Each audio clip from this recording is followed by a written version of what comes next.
আসসালামু আলাইকুম সুপ্রিয় এইচএসসি শিক্ষার্থীবৃন্দ, ফাহাদ লার্নিং হোমে তোমাদের সবাইকে স্বাগতম।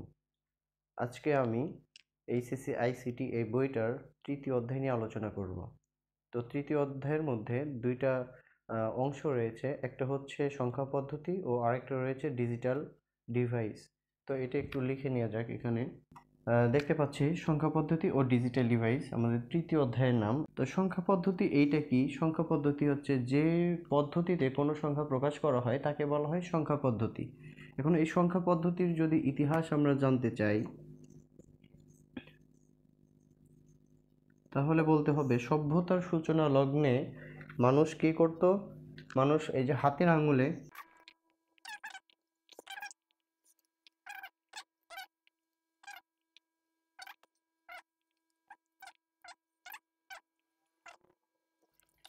আচ্ছা, তো আমরা দেখতে পাচ্ছি সংখ্যা পদ্ধতি এটা কি? এই সংখ্যা পদ্ধতির ইতিহাস হচ্ছে সভ্যতার সূচনা লগ্ন হতে মানুষ কি করত? হাতের আঙ্গুল অথবা নুড়ি পাথর অথবা ঝিনুক অথবা দড়িতে গিট দিয়ে অথবা দেয়ালে বা মাটিতে দাগ কেটে বিভিন্ন সংখ্যা বা কোনো কিছুর পরিমাণ প্রকাশ করত। মূলত সংখ্যা জিনিসটা কি? সংখ্যা জিনিসটা হচ্ছে আমরা যদি কোনো যে কোনো বস্তু হতে পারে, সেটার কতটুকু আছে এটার পরিমাণ প্রকাশ করাটাই হচ্ছে কি একটা সংখ্যা। আর সংখ্যা পদ্ধতি কি? আমরা যেরকম আমি যদি বলি যে আমি ভাত খাবো বা আমি ভাত খাই, এটা বাংলাতে যদি বলি, ইংলিশে যদি বলি যে আই ইট রাইস, তো অর্থটা কিন্তু একই দাঁড়াচ্ছে। তো সংখ্যা পদ্ধতি বিষয়টা হচ্ছে কোনো একটা বস্তুর পরিমাণ, সেটা আমরা যদি দশমিকে যদি একটা নির্দিষ্ট পরিমাণ বোঝাই, ঠিক ওই পরিমাণটাই আবার দেখা যায় অক্টালে অথবা বাইনারিতে বা হেক্সাডেসিমালে ভিন্নভাবে প্রকাশ করে, কিন্তু বস্তুটা সেম থাকে। এখন ওই বিষয়টাই হচ্ছে সংখ্যা পদ্ধতি, অর্থাৎ কোনো একটা সংখ্যা আমরা কোন পদ্ধতিতে প্রকাশ করব, এই প্রকাশ করার পদ্ধতি বা নিয়মকেই বলা হয় সংখ্যা পদ্ধতি। তো এই সংখ্যা পদ্ধতি শুরুতে যেভাবে আসছে সেটা আস্তে আস্তে কি এই হাতের আঙ্গুল গুণে অথবা নুড়ি পাথর বা যেটা দেখালাম, এইভাবে যে সংখ্যা পদ্ধতিটা মানে শুরুতে সভ্যতার শুরুতে যেটা চলে আসছে, তো এইটা কিন্তু শুধুমাত্র মানুষকে এমনিতে বোঝানোর জন্য ব্যবহার করা হতো, কিন্তু এটা নির্দিষ্ট কোনো চিহ্ন ব্যবহার করা হতো না তৎকালীন সময়ে। তো এটা আস্তে আস্তে ধাপে ধাপে এটা কিভাবে মানে এই সংখ্যা পদ্ধতি যে প্রকাশ করা যায় লিখিতভাবে, সেটার ইতিহাস হচ্ছে খ্রিস্টপূর্ব খ্রিস্টপূর্ব ৩৪০০ সালে হায়ারোগ্লিফিক্স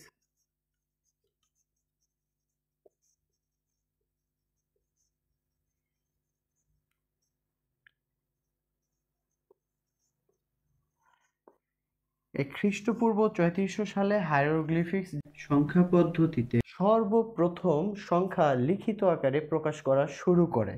এখন এই খ্রিস্টপূর্ব ৩৪০০ অব্দ বলতে আমরা কি বুঝি? খ্রিস্ট বলতে বোঝায় যীশু খ্রিস্ট, অর্থাৎ ঈসা আলাইসাল্লামের জন্মের পূর্বে ৩৪০০ সাল পূর্বে। এরপরে বর্তমানে বহুল প্রচলিত আমরা যে দশমিক সংখ্যা পদ্ধতিটা ব্যবহার করি, দশমিক সংখ্যা পদ্ধতি বা decimal numbering system, decimal numbering system বা দশমিক সংখ্যা পদ্ধতি ব্যবহার করি। এই যে নাম্বারিং সিস্টেমটা, এটা কারা উদ্ভাবন করেছিল? এটা হচ্ছে ভারতীয় ভারতীয় ও আরবীয় গণিতবিদগণ। আচ্ছা, তাহলে আমরা কি দেখতে পাচ্ছি? সংখ্যা পদ্ধতি, এই সংখ্যা পদ্ধতির মধ্যে সংখ্যাটা কি? সংখ্যাটা হচ্ছে আহ সর্বপ্রথম কোনো একটা বিষয়বস্তু যদি প্রকাশ করতে চায় বা সভ্যতার শুরুতে তারা প্রকাশ করছে হাতের আঙুল গুণে, অথবা আমরা যদি আমাদের মা চাচি বা দাদিদের যদি দেখি, তারা কিন্তু দেখা যায় অনেক সময় দোয়া দরুদ বা আমরাও করি, হাতের কিন্তু কর গুনে গুনে বা আঙুল গুনে গুনে আমরা হিসাবটা করি। এছাড়াও কি করা যায়? রমজান মাসে বেশি দেখা যায় গ্রাম অঞ্চলে, বেশিরভাগ সময় তারা কি করে, ছোট ছোট নুড়ি পাথর অথবা কলম বা প্লাস্টিকে ছোট ছোট করে কেটে নিয়ে তারা কি করে মানে হিসাব রাখে, ধরা যায় ওই কালেমা খতম বা এগুলো যে পড়ে তারা, তো তারা কি করে প্রত্যেক হাজারে বা একশোতে গুনে গুনে আলাদা করে একটা করে দড়িতে অনেক সময় গিট দিয়ে রাখে। এটা আপনারা দেখতে পারবেন। এছাড়াও ঝিনুক টিনুক যখন ছিল তৎকালীন সময়ে সভ্যতার শুরুতে, তখন তারা এইভাবে বিভিন্ন সংখ্যাগুলা ব্যবহার করতো, কিন্তু ওইভাবে লিখিত আকারে কোনো সংখ্যা ব্যবহার করার প্রচলন তখনও ছিল না। তারপরে কি হয়েছে, খ্রিস্টপূর্ব 3400 সালে হাইরোগ্লিফিক্স সভ্যতা তখন সর্বপ্রথম কোনো একটা সংখ্যাকে লিখিত আকারে প্রকাশ করা শুরু করে। এরপরে এটা যখন আরও ধাপে ধাপে উন্নত হতে থাকে, তখন ভারতীয় গণিতবিদ ও আরবীয় গণিতবিদগণ কি করে, দশমিক যে সংখ্যা পদ্ধতি আছে, অর্থাৎ আমরা নর্মালিভাবে সারা বিশ্বে, শুধু ভারতবর্ষে নয়, সারা বিশ্বে দশমিক সংখ্যা পদ্ধতিটা যে ব্যবহার করি, এটা আবিষ্কার করে। তো এর মধ্যে একটা ইন্টারেস্টিং বিষয় হচ্ছে, আমাদের ভারতবর্ষে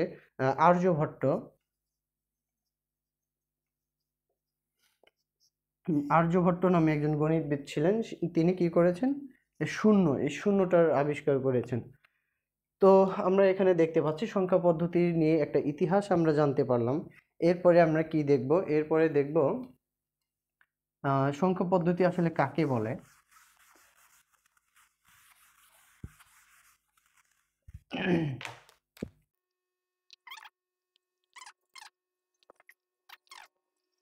তাহলে আমরা দেখতে পাচ্ছি সংখ্যা পদ্ধতি এটা কি, যে পদ্ধতিতে কোনো সংখ্যা প্রকাশ করা হয় তাকে সংখ্যা পদ্ধতি বলে। অর্থাৎ সংখ্যা, কোনো একটা সংখ্যা আমি যদি বলি এখানে কি আছে, কি বলা যায়, বল।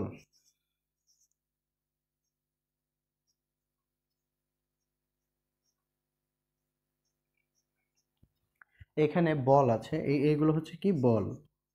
তো এখানে কয়টা বল আছে, এখানে 3টা বল আছে। এইটা যদি আমি কিভাবে প্রকাশ করতে পারি, এইখানে আছে 3টি বল, অথবা কি বলা যায়, 1 2 3, 3টি বল। অথবা শুধু যদি দাগ কেটে দেখাই ট্যালির মাধ্যমে 3টি বল, তাহলে কি হয়, আমাদের কিন্তু বল আছে কয়টা, আমাদের বল আছে 3টা। এইটা আমরা যদি নর্মালি ডেসিমাল পদ্ধতিতে প্রকাশ করি, তাহলে এটা কি হয়,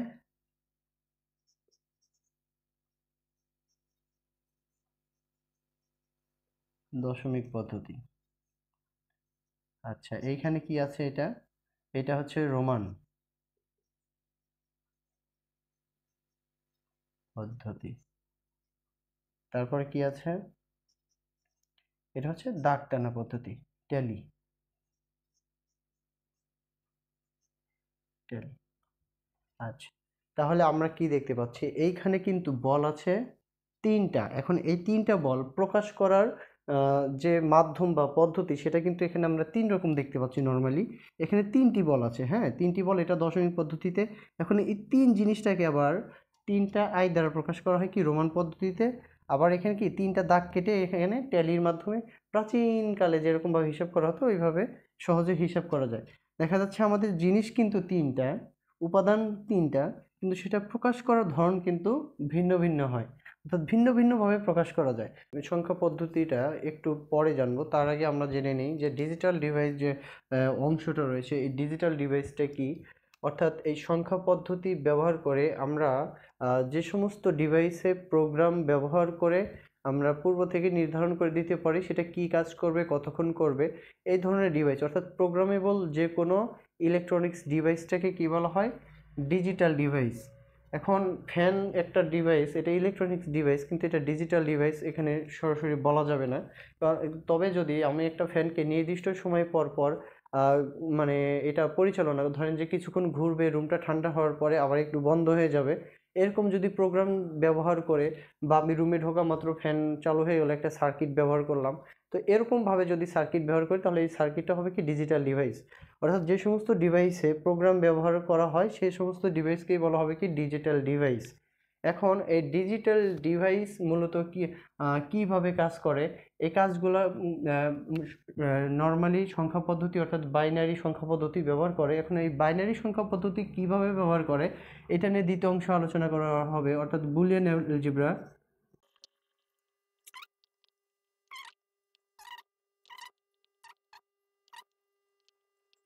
অর্থাৎ ডিজিটাল ডিভাইসটা কিভাবে কাজ করে সেটা আমরা জানতে পারবো কি, ডিজিটাল ডিভাইস মূলত বাইনারি সংখ্যা পদ্ধতি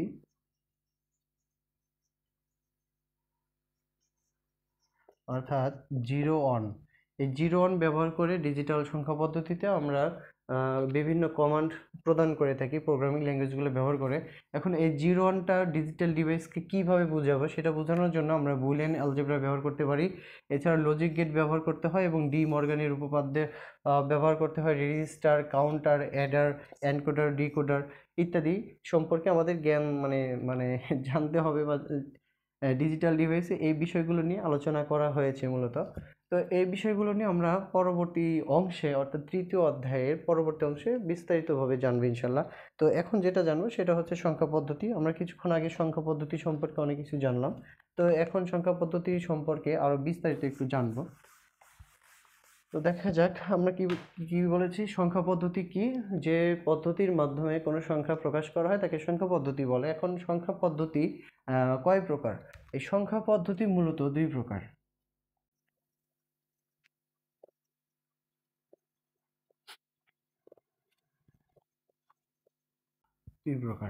এক নাম্বার নন পজিশনাল,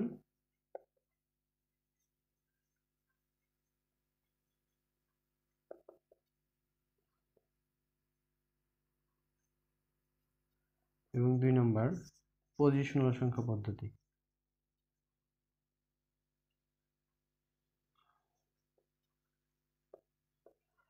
আচ্ছা,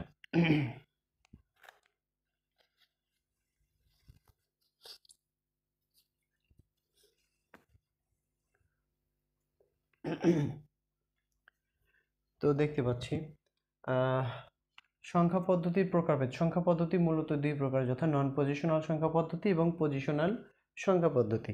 এখন আমরা জানি নন পজিশনাল সংখ্যা পদ্ধতি এটা কি। হ্যাঁ, তো নন পজিশনাল সংখ্যা পদ্ধতি হচ্ছে যে সমস্ত সংখ্যা পদ্ধতিতে আমার ওই অঙ্কগুলো যে ব্যবহার করা হবে, অর্থাৎ কোনো সংখ্যাতে অবশ্যই যে চিহ্ন ব্যবহার করা হয় তাকে বলা হয় অঙ্ক বা ডিজিট। এখন এই কোনো সংখ্যা পদ্ধতিতে যে ডিজিটগুলো ব্যবহার করা হবে ওই ডিজিটগুলোর নিজস্ব মানে অবস্থানের ভিত্তিতে নিজস্ব কোনো মান থাকে না। যেমন ধরেন আমি যদি এখানে ইউজ করি আই আই আই, এখানে এর ভ্যালু হচ্ছে নর্মালি 3। এখন এছাড়াও যদি ইউজ করি এটা আই ভি, এর ভ্যালু হচ্ছে কত? এটা হচ্ছে রোমান সংখ্যা, এটা হচ্ছে ডেসিমাল সংখ্যা। হ্যাঁ, তো এইখানে কি আয়ের যে ভ্যালুটা এটা কিন্তু তার নিজস্ব স্থান অনুযায়ী এটা কিন্তু ভ্যারি করে না। ঠিক আছে, যেমন ধরেন আমি আরেকটা এক্সাম্পল দিচ্ছি পজিশনালের। যেমন ধরেন এখানে যদি বলি 125, তো 125 যদি আমরা বলি দেখা যায় এই 125-এর মধ্যে 5-এর একটা নিজস্ব অবস্থান বা স্থানীয় একটা মান রয়েছে। এছাড়াও এখানে 2, এই 2-এর কিন্তু একটা নিজস্ব অবস্থান অনুযায়ী তার একটা মান রয়েছে। এবং এখানে রয়েছে 1-এর কিন্তু এর স্থান বা অবস্থান অনুযায়ী একটা নিজস্ব মান রয়েছে। কিন্তু এইখানে যদি আমরা লক্ষ্য করি এখানে আয়ের কিন্তু নিজস্ব কোনো মান নাই। আই মিনস এখানে কি বোঝাচ্ছে? অন। ঠিক আছে, এখানে আই মানে কি বোঝাচ্ছে? অন। এখানে আই মানে কি বোঝাচ্ছে? অন। এটার কিন্তু আলাদা কোনো মান আমরা দেখতে পাচ্ছি না। এখন এই তিনটা অন যদি যোগ করি দেখা যাবে আমাদের 3 আসতেছে। হ্যাঁ, কিন্তু এইখানে এইটা হচ্ছে পজিশনাল। হ্যাঁ, এই পজিশনাল নাম্বার পদ্ধতিতে এখানে কি দেখতে পাচ্ছি 5 আছে এককের ঘরে, অর্থাৎ 5 একক মানে 1। এটার সাথে যদি আমি এই 5টা গুণ করি তাহলে এটার ভ্যালু আসতেছে 5। ঠিক আছে, এটা একটু দূরে লিখি, এটা আসতেছে 5। এখন এই যে অনের যে ভ্যালুটা এটার স্থানীয় মান আসতেছে একক দশক, অর্থাৎ এইখানে দশক অর্থাৎ 10 গুণন হবে কত? 2। তো এই দশকের জন্য 10 আর এখানে অবস্থান রয়েছে 2, এই জন্য এটা গুণ হয়ে যাবে। গুণ হলে কি হয়? 10 দুগুণা 20। একটা কথা বলে রাখি, আমি মাঝখানে অনেকটা গ্যাপ ছিল আমার ক্লাসটা নেওয়ার পরে, তারপর দ্বিতীয় অধ্যায় নিয়ে আলোচনা করা হয়নি। প্রথম অধ্যায় নিয়ে আমি ক্লাসটা নিয়েছিলাম, কিন্তু এখন সরাসরি তৃতীয় অধ্যায়ে চলে এসেছি কারণ অনেকের রিকোয়েস্ট ছিল তৃতীয় অধ্যায় নিয়ে একটু ক্লাস নেওয়ার।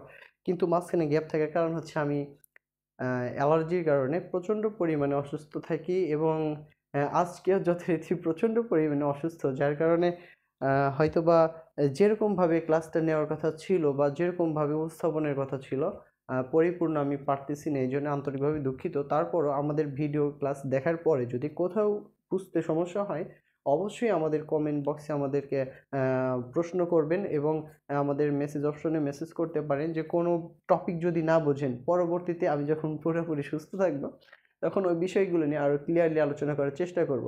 তো এই বিষয়গুলো একটু সিম্পল আছে প্রথম দিকে, তো মাঝে একটু সামনে গেলে দেখা যায় এই তৃতীয় যে চ্যাপ্টারটা আছে, এই চ্যাপ্টারটা আইসিটির জন্য খুবই ইম্পর্টেন্ট একটা চ্যাপ্টার। ডিজিটাল ডিভাইস যে অংশটা রয়েছে, এই অংশটার মধ্যে আমাদের ইঞ্জিনিয়ারিং সাবজেক্টগুলোতে আলাদা কয়েকটা বই থাকে, হ্যাঁ। তো এখানে দিয়েছে শুধু একটা অধ্যায়ের একটা অংশ, সো দেখা যাবে যে এখানে একটু মনোযোগ দিয়ে আমাদের পড়তে হবে। আর সংখ্যা পদ্ধতি এখানেও কিছু ম্যাথমেটিক্যাল টার্ম রয়েছে, অর্থাৎ এক ধরনের সংখ্যা পদ্ধতির যে ভ্যালুটা, এটা যদি অন্য একটা সংখ্যা পদ্ধতির ভ্যালুতে যায় তাহলে এটা কীরকম হবে, তো সেই বিষয়গুলো আমরা প্রথম অংশে দেখব। এবং যেটা বলতে চাচ্ছি সেটা হলো এই অধ্যায়টা খুবই ইম্পর্টেন্ট। এখন আজকে শরীরটা অসুস্থ থাকার পরে ক্লাস নিচ্ছি, কারণ এইখানে ম্যাথমেটিক্যাল টার্ম আজকের ক্লাসটাতে সেরকমভাবে দেখাবো না, পরবর্তীতে ক্লাসগুলোতে সম্পূর্ণরূপে ম্যাথমেটিক্যাল টার্মগুলো দেখাবো। এবং আমার ভিডিওগুলোতে যদি আপনাদের বোঝার কোনো রকম সমস্যা থাকে বা আমি এই বইয়ের যে টপিকগুলো নিয়ে আলোচনা করতেছি এর বাইরে যদি কোনো টপিক থেকে থাকে, অর্থাৎ আমি যদি মিস্টেক করে যাই, যদি বাদ দিয়ে যাই, তাহলে পরের টপিকগুলো অবশ্যই আপনারা আমাদেরকে কমেন্ট বক্সে অথবা আমাদের মেসেজে বা আমাদের ফোন নাম্বার দেওয়া থাকলে ফোন নাম্বারে আপনারা আমাদেরকে জানাবেন। আমরা সেই অনুযায়ী একটা ক্লাস নেব বা সমাধান দেওয়ার চেষ্টা করব ইনশাল্লাহ। তো দেখা যাক এখানে আমরা কি দেখতেছি, এখানে 125, এটা হচ্ছে পজিশনাল নাম্বারিং সিস্টেমের ব্যবহৃত হচ্ছে, এটা আমরা নর্মালি দশমিক সংখ্যা পদ্ধতি ব্যবহার করতেছি। আর এখানে হচ্ছে কি নন পজিশনাল সংখ্যা পদ্ধতি, অর্থাৎ এখানে আমরা রোমান সংখ্যা পদ্ধতিটা এখানে ব্যবহার করে দেখিয়েছি, যে এখানে রোমানে 3টা আই যদি ইউজ করি তাহলে এটার মান হচ্ছে 3। আচ্ছা, সেই ক্ষেত্রে আমাদের অনের মানে প্রথম আই এটা একক, দশক, শতক এরকম তো হবে না, হ্যাঁ। রোমানে নর্মালি এর পজিশন অনুযায়ী, অবস্থান অনুযায়ী এর কোনো ভ্যালু থাকে না, এজন্য আই দ্বারা নর্মালি আমরা কি বুঝি, রোমানে আই দ্বারা একটা ওয়ান বুঝি লিখলাম, এখানে একটা ওয়ান দ্বারা আরেকটা ওয়ান বুঝলাম, আই দ্বারা একটা ওয়ান বুঝলাম এই জন্য ওয়ান লিখলাম, এখানে আরেকটা আই দ্বারা ওয়ান বুঝলাম এই জন্য আরেকটা ওয়ান এখানে লিখলাম, লেখার পরে 3টা ওয়ান যোগ করলে আমাদের 3 আসতেছে, এটার সমতুল্য একটা ভ্যালু আমরা পাইলাম। এখন ঠিক ওইভাবে পজিশনালে যদি আমরা আসি, এখানে দশমিক অনুযায়ী, তো দশমিক সংখ্যা পদ্ধতি অনুযায়ী 5-এর যে ভ্যালুটা আছে, 5 আছে আমাদের এর অবস্থান মান হচ্ছে বা স্থানীয় মান হচ্ছে এককে, হ্যাঁ। এজন্য এই 1 দিয়ে এই 5কে গুণ করছি, কত হয়েছে 5। আচ্ছা, এরপরে 2 আছে দশকের ঘরে, একক দশক, তো এই 2 আছে দশকের ঘরে, এর জন্য 10 দিয়ে গুণ করছি, এই 2কে হয়েছে 10 দুগুণে 20। এরপরে আমাদের 1 রয়েছে কোথায়, আমাদের 1 রয়েছে এখানে একক, দশক, শতকের ঘরে। সো আমরা এখানে এই শতক বা 100 দিয়ে গুণ করব কাকে, এই 1কে। তো এই 1কে যদি 100 দিয়ে গুণ করি তাহলে আমাদের কত হবে, 100ই হবে, ঠিক আছে।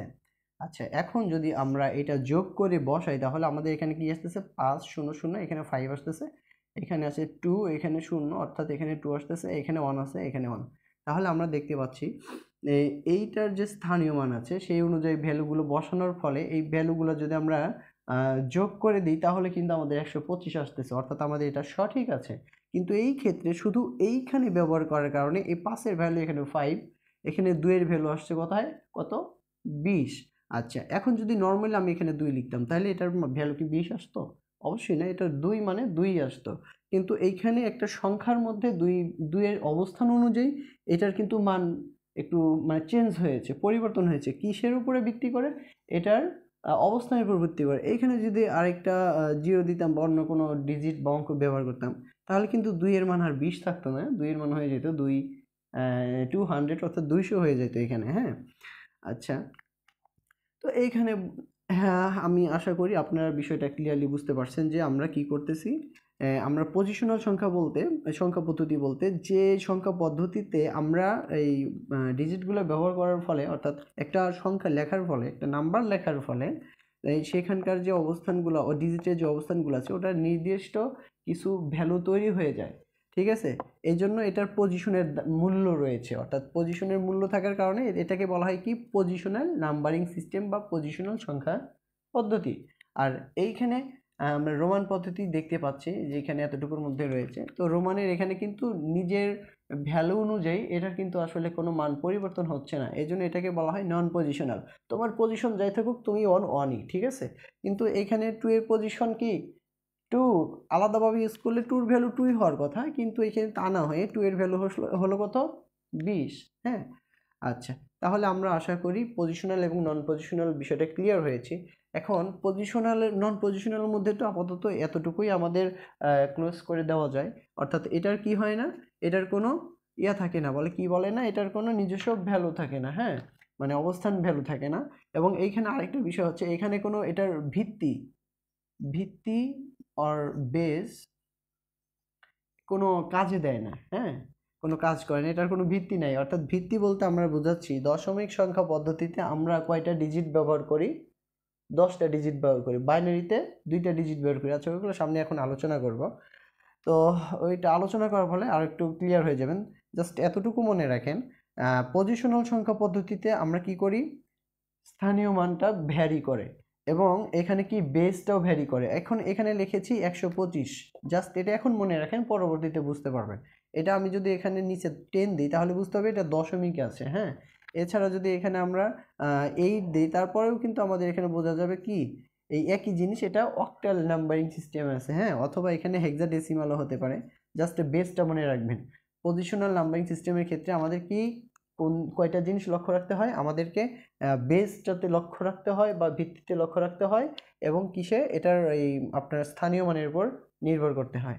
এখন একটু সামনে যাই, আমরা যে নন পজিশনাল কথা বলছিলাম ওইটা আপাতত বাদ। তো নন পজিশনালের মধ্যে মিয়ান অথবা রোমান এই সংখ্যাগুলা ব্যবহার করা যাইতে পারে। আচ্ছা, অথবা ট্যালি ব্যবহার করা যেতে পারে। এখন আমরা পুরোপুরি আলোচনা করব এই যে সংখ্যা পদ্ধতি, এই ডিজিটাল ডিভাইস এটা একটু বাদ দিয়ে দিলাম, কারণ এটা নিয়ে আমরা সামনে আলোচনা করব বিস্তারিতভাবে ইনশাআল্লাহ। তো সংখ্যা পদ্ধতির প্রকারভেদ কি বললাম, সংখ্যা পদ্ধতি মূলত দুই প্রকার। এখন এই দুই প্রকার কি, প্রথমত নন পজিশনাল সংখ্যা পদ্ধতি, তারপরে কি পজিশনাল সংখ্যা পদ্ধতি। নন পজিশনাল সংখ্যা পদ্ধতিতে স্থানীয় মান থাকে না, আর পজিশনাল সংখ্যা পদ্ধতিতে কি স্থানীয় মান থাকে। এখন এই পজিশনাল সংখ্যা পদ্ধতি আবার কয় ভাগে মানে বিভক্ত করা যায়, এটার মূল নর্মালি আমরা 4 ভাগে বিভক্ত করে আমাদের এই বইটাতে পড়ব। অর্থাৎ পজিশনাল সংখ্যা পদ্ধতি কয় প্রকার, পজিশনাল, এটাও মুছে দেই।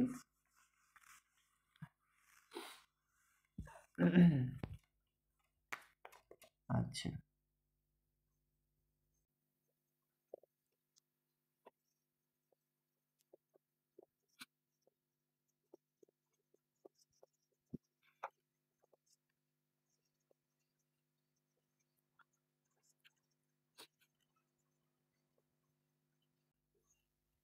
আচ্ছা, এখন আমরা যেটা দেখতে পাচ্ছি সেটা হচ্ছে, আর প্রথমত সংখ্যা পদ্ধতি দেখেছিলাম দুই প্রকার, পজিশনাল এবং নন পজিশনাল। এরপরে পজিশনালের মধ্যে আবার 4টা ভাগ রয়েছে, সেগুলো কি, বাইনারি নাম্বারিং সিস্টেম, এছাড়া অক্টাল নাম্বারিং সিস্টেম, হ্যাঁ, এছাড়া ডেসিমাল নাম্বারিং সিস্টেম এবং হেক্সাডেসিমাল নাম্বারিং সিস্টেম। এখন এই যে বাইনারি নাম্বারিং সিস্টেম রয়েছে, এই বাইনারি নাম্বারিং সিস্টেমটা কি, এই যে সংখ্যা পদ্ধতি, এই সংখ্যা পদ্ধতিতে মাত্র 2টা ডিজিট ব্যবহার করে, অনলি 2টা ডিজিট, সেগুলো কি 0 এবং 1। এই মাত্র 2টা ডিজিট ব্যবহার করে বড় বড় হিসাব নিকাশ করা যায়। ঠিক আছে, এই জন্য এটাকে বলা হয় কি বাইনারি নাম্বারিং সিস্টেম। আচ্ছা, আমরা বলি না বাইসাইকেল মানে কি দ্বিচক্রযান, বাই মানে 2, বাইসাইকেল মানে দ্বিচক্র, বাই মানে 2, সাইকেল মানে চক্র, তার মানে বাইসাইকেল মানে দ্বিচক্র। অর্থাৎ সেখান থেকে রয়েছে এখানে কি এসেছে, বাইনারি, অর্থাৎ 2টা ডিজিট নিয়ে 2টা অঙ্ক নিয়ে যে সংখ্যা পদ্ধতি সেটা হচ্ছে কি 2 অঙ্ক বিশিষ্ট সংখ্যা পদ্ধতি, সেটা হচ্ছে কি বাইনারি। বোঝা গেল? এখন এইখানে 2টা ডিজিট রয়েছে বাইনারিতে, এর জন্য বাইনারিতে যে ভিত্তি ব্যবহার করবে বা বেস ব্যবহার করবে, বাইনারির বেস আর ভিত্তি কত হবে, 2 কেন, বাইনারির বেস 2 কেন, এইখানে মাত্র 2টা ডিজিট ব্যবহার করা হবে। অর্থাৎ প্রত্যেকটা সংখ্যা পদ্ধতিতে কয়টা ডিজিট ব্যবহার করা হয়, ওই পরিমাণ ডিজিটই হচ্ছে ওই সংখ্যা পদ্ধতির ভিত্তি।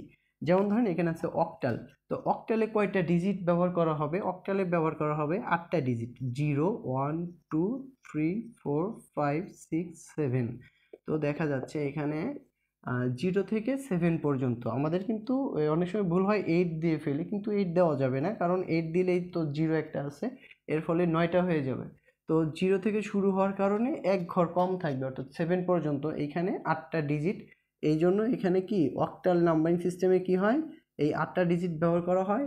এই জন্য কি এটাকে অক্টাল বলা হয় বা 8 ভিত্তিক সংখ্যা পদ্ধতি। এই জন্য এটার বেস কত হবে, এর বেস বা ভিত্তি, অক্টালের ভিত্তি কত, 8। ঠিক আছে, হ্যাঁ। এখন ডেসিমাল, এই ডেসিমাল নাম্বারিং সিস্টেমে আমরা কয়টা ডিজিট ব্যবহার করি, 0 1 2 3 4 5 6 7 8 9। আচ্ছা, এখন এই ডেসিমাল নাম্বারিং সিস্টেমে আমরা এই 0 থেকে 9 পর্যন্ত 10টা ডিজিট ব্যবহার করি বিধায় এইটার ভিত্তিগত, এটার ভিত্তি হচ্ছে 10।